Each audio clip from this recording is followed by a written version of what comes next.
listed status in Tyne and Weir. Their team leader, Joy Cook.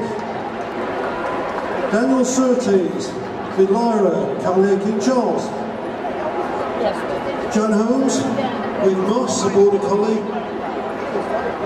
Peter Imson with Butch, Cocker Spaniel, and Dave Kennedy with Duffy, the Cross Breed. Thank you, Steve. Now the second team into the ring is Rosendale Dog Training Club from Lancashire, and their team leader is Jen Clark. Then we have Wendy with Charlie, Cocker Spaniel. We have Emma with Bliss, a Border Collie.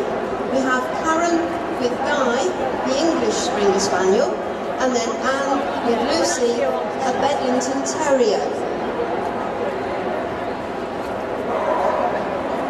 Okay, right, we've got the dogs here in a sit, one in a down, nicely controlled, no pulling on the lead at all, the way they go. Bit of heel work, no fighting, no barking, nice loose leads. This is what we're aiming to obtain. Over here, Jen's been instructing her dogs and their handlers for them to actually groom their dogs. Now, it's necessary to have the right kind of equipment for the particular breed that you've got. And before you actually start grooming is to gently feel down through their coat before you start doing it with a comb or a brush as is necessary. And obviously this is something you build up with from when they're very young puppies to the bronze level.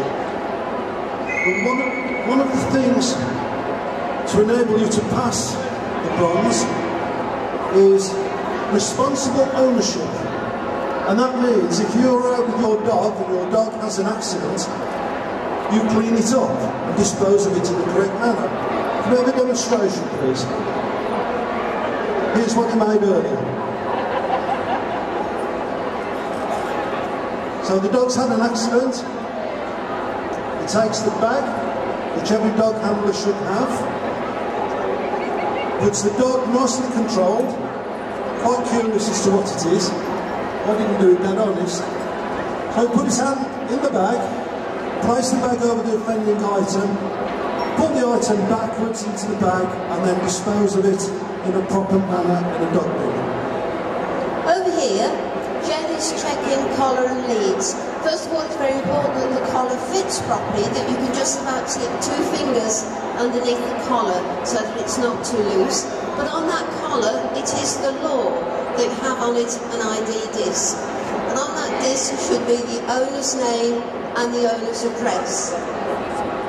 It is the law. And then they're checking the lead as well.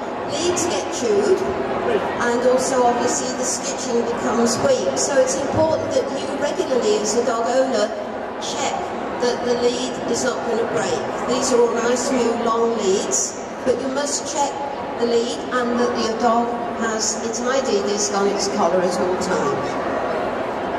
Over here, Marcia, we're teaching the stay.